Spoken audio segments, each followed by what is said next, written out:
សួស្តីអ្នកនរនៅក្នុងវីដេអូនេះខ្ញុំនឹងប្រាប់អ្នកទាំងអស់គ្នាអំពីការបង្កើត project អញ្ចឹងនៅពេលដែលយើងចាប់ផ្ដើមទៅសេជាមួយនឹង React project យើងអាចទៅបង្កើត file new file យើងធ្វើបានទេអញ្ចឹងយើងមានវិធីសាស្ត្រនៅក្នុងការបង្កើត React project ទីមួយយើងចូលទៅក្នុង official របស់React.js អញ្ចឹងចូល website React.js official អញ្ចឹងនេះគឺជា React.js នៅក្នុងcode React.js ពិតជាសំខាន់នៅក្នុងការសរសេរ code ព្រោះអី React.js វាផ្ដល់ភាពងាយស្រួលយើងនៅពេលដែលយើងមាន website ស្មុគស្មាញច្រើនអញ្ចឹងហើយ React.js ហ្នឹងវាជួយឲ្យយើងក្នុងការ build project ឡើងស្រួលតែម្ដងដូចជាយើងមាន component ច្រើនយើងមាន UI ឬក៏អីផ្សេងដែលដូចគ្នាអញ្ចឹងនៅពេលដែលយើងមានដូចគ្នាហើយ React.js វាស្រួលផ្ដល់ភាពងាយស្រួលយើងនៅក្នុងការបង្កើតអញ្ចឹងនៅពេលដែលយើងចង់ install React.js យើងត្រូវមានគេហៅថា Node.js មួយទៀតយើងត្រូវ download Node.js អញ្ចឹង Node package management ហ្នឹងវាផ្ដល់ឲ្យយើងហ្នឹងជាមួយនឹង CMD ឬក៏ npm អីផ្សេងអញ្ចឹងទៅនៅពេលដែលយើង down Node.js ហ្នឹងវាមានច្រើននៅក្នុងនឹងមាន React.js មាន Laravel មានអីផ្សេងនៅក្នុងនឹង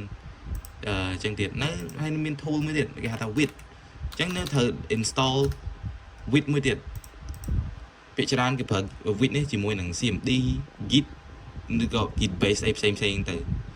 អាហ្នឹងគេហៅ Vite ហ្នឹងយើងអាច install បានច្រើនយ៉ាងគាត់ get started ហ្នឹងយើងមើលមានច្រើនដូចជាស្អីគេមាន Vue.js React.js មានអីផ្សេងទៀតអញ្ចឹងដើម្បីបង្កើត React.js project បានទីមួយយើងត្រូវចូលទៅក្នុងCMD យើងប្រើអីគេ Vite create ឬក៏ npm create ឬក៏មួយទៀតយើងចូលទៅក្នុងGoogle បានហើយយើងចូលទៅកាន់ website Vite official មិញទៅយើងចូល get started នេះ npm create Vite atlas stage យើង copy មកក៏បានដែរលុបនេះចោលទៅយើង paste ចុះហើយកុំ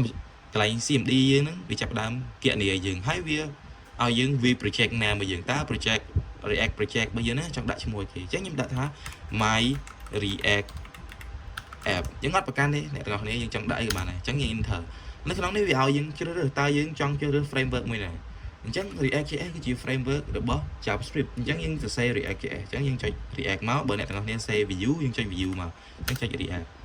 ហើយយើងចង់សរសេរវាជាប្រភេទគេប្រភេទ TypeScript ឬក៏ JavaScript អញ្ចឹងបើអ្នកទាំងអស់គ្នាចេះ TypeScript យើងយក TypeScript ទៅយើងចេះ JavaScript យើងយក JavaScript អញ្ចឹងយើងចុច JavaScript យើងវាយយើង cd my react អញ្ចឹង cd change directory អញ្ចឹងមានថាយើង change ទៅរក